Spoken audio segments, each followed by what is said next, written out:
recently I picked up a Pebble tie, and as a lot of you knew, Pebble had closed its doors and they've ceased all operations.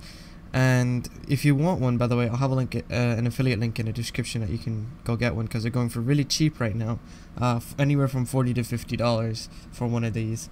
And I'm kind of a bit sad because ever since Pebble had started its Kickstarter like 3 or 4 years ago now, I've always been sort of astonished by what the company's been able to pull off, and they've always interested me, so it was kind of sad to see them go.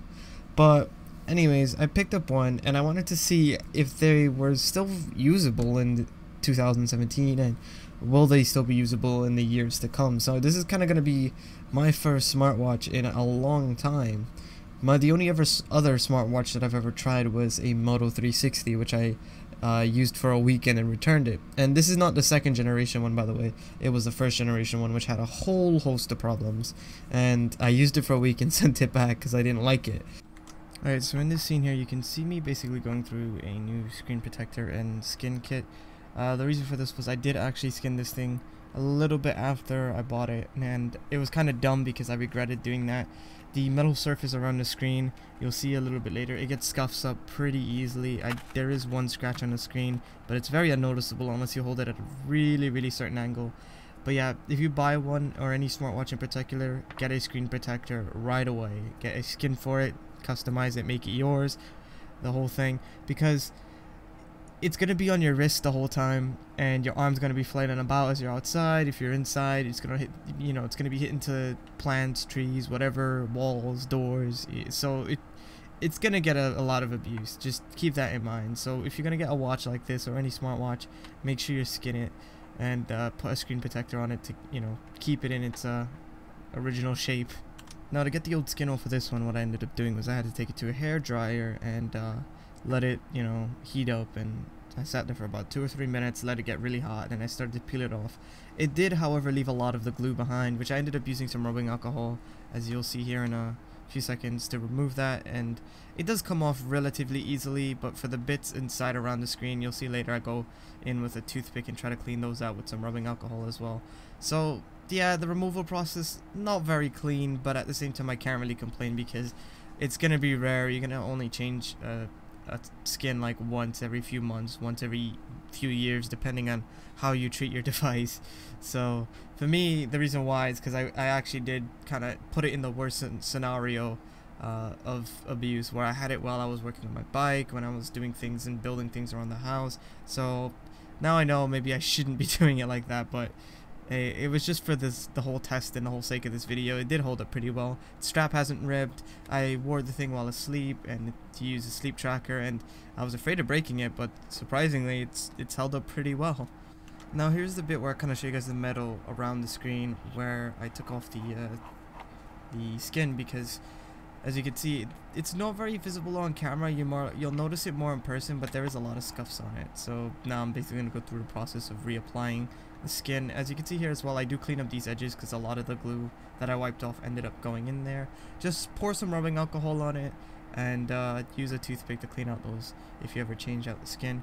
And I'm just going to fast forward the rest of this so I don't bore you guys. Alright, so while past me is putting on a screen protector and a new skin, it's funny of which, by the way, as I'm editing this video, I already had scratched up a new skin, just to goes to show you how easily scratched up these things get. But one of the sort of trade-offs you have with getting this device is that app support isn't really a big thing. There's not really much in the way of giving capabilities to this device. I don't want to say that it's not capable, it's just that there's not a lot of third-party support. There is a good amount of like homebrew stuff that you can get on it as well, but yeah, don't expect it to do the same things that like an Apple Watch or an Android Wear device will do. And one of the biggest things that I had when coming to this, I was hoping that I could get some sort of like Google Now functionality into it without much hassle, but it turns out I really couldn't, so that was kind of bummed out about that. I did find an app called Snowy, however, which is a Google Now like replacement, which I'll talk about a little bit later.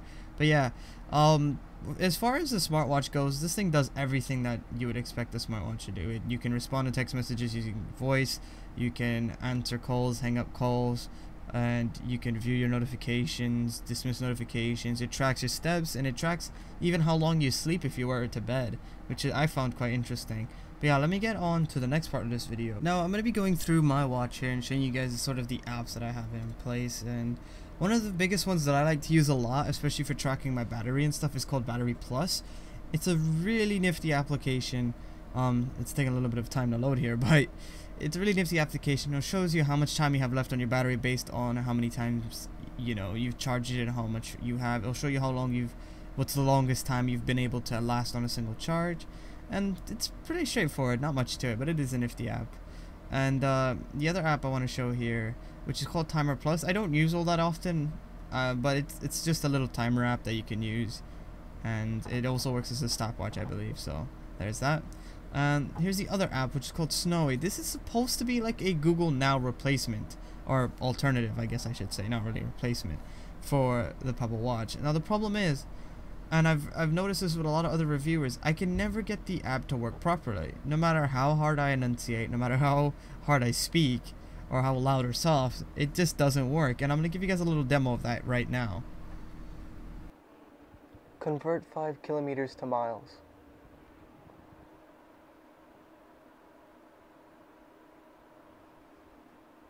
Convert 10 kilometers to miles.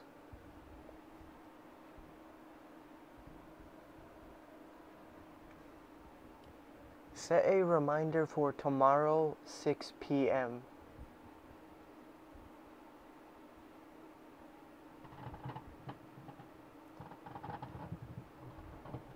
What is the definition of confuzzled?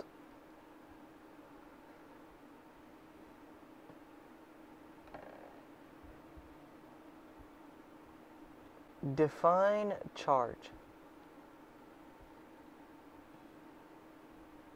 Define patron.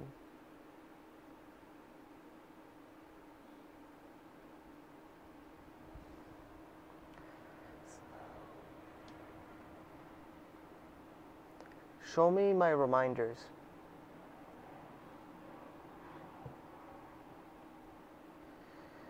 I know what you all are thinking. You're probably saying to yourselves, this is probably an app that's still in early development. Why are you bashing it so hard? Well, the thing is, it's kind of not in early development anymore. I mean, it is in development still, but it's just that I'm not the only one with these issues. If you go online and look up, especially on YouTube, a Snowy app review or just Snowy app for Pebble, you'll still see a bunch of videos of people talking about these same issues, and that's kind of sad because I was really hoping this could have been such a great Google Now replacement. And don't get me wrong, the app looks really nice and it works well. It doesn't crash, it doesn't lag or anything like that. It works. It's just that whatever they're using for voice recognition just isn't really translating it too well, and hopefully that can be fixed, because I really wish I could set this app as a shortcut on one of the buttons, which I'll explain later, but I don't want to because it just doesn't work properly.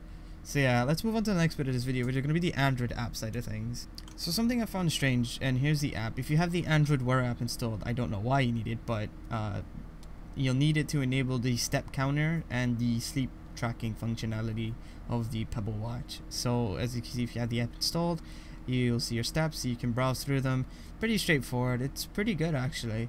And the sleep tracker, it's pretty accurate. It's not 100%, but yeah. The next page, as you're looking at now, by the way, is the watch face app, and if you click on the little red plus on the bottom, you can go to the store to look at more watch faces. You can buy them, and here's also the app panel, which also has a red plus button on the bottom there, and here's some of the apps that I have installed. If you click on the plus, it will also take you to the store, but this time the app portion of the store, which you can also buy apps from. Now here's sort of the notification tray, which you can enable and disable apps from sending you notifications to your watch, which is pretty nifty. So I usually leave that on by default. And next we're going to take a look at the connect your Pebble screen. This is what it looks like. You can find a new Pebble or just disconnect your one if you're having issues with it. Here's the settings panel. Nothing too crazy here. And yeah, that's just about it for the Android app side of things. I'm going to probably actually move on to the conclusion of this video, since this video is running a bit long and that's the only thing left to really talk about. So should you get a Pebble? I'll get back to that point, but personally, short answer, yes, if you want to. But let me explain a little bit. I really like this watch. I've been using it for a month before I've even made this video, and I was hinting at making this video for quite some time. I've just been a bit lazy. I think it's a really good watch. I think it really does fulfill on what it does as a smartwatch. It's not overly filled with apps, like it doesn't replace your phone, that kind of thing. And I think that's how smartwatches should be. They shouldn't be a phone replacement. They should be able to communicate with your phone and work in integration with your phone. And I think that's what a lot of smartwatches are starting to do now. And I know a lot of people are saying, oh, their watches are just a fad, they're gonna go away eventually. I don't think so. I think they're here to stay, and eventually we're gonna get sort of, right now they're pretty expensive, but we're gonna get lower, sort of more affordable ones down the line as time goes on and as the technology progresses. Now, as far as Pebble goes, I really like the Pebble time. I really wish they had released the Pebble time too, because the images of it look astounding. I'll put some up here now, but the Pebble time is the one I went with because it seemed to not really have the most problems, and battery life was good and the screen was a decent size. There was also the Pebble time round, but I heard the battery was cut on that because of the size, you know, because it's a round shape, and the screen is also kind of cut off because it's a round shape, so you're gonna lose some pixels. But you know, they're both pretty good watches. You can get them right now for $40 to $50 online. Get them while they last, because as soon as stocks go out, the prices are just gonna go up, since people are, you know, gonna want them for parts and stuff.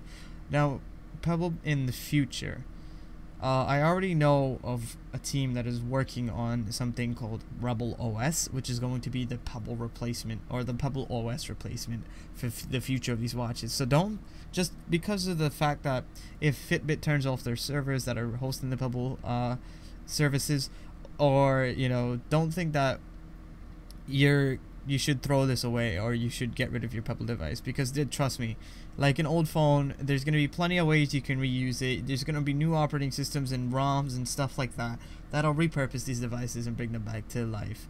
And I think that's, you know, that's pretty cool to see in this community, and I'm glad that the hardware and the software is mostly open source, so anyone can develop on it.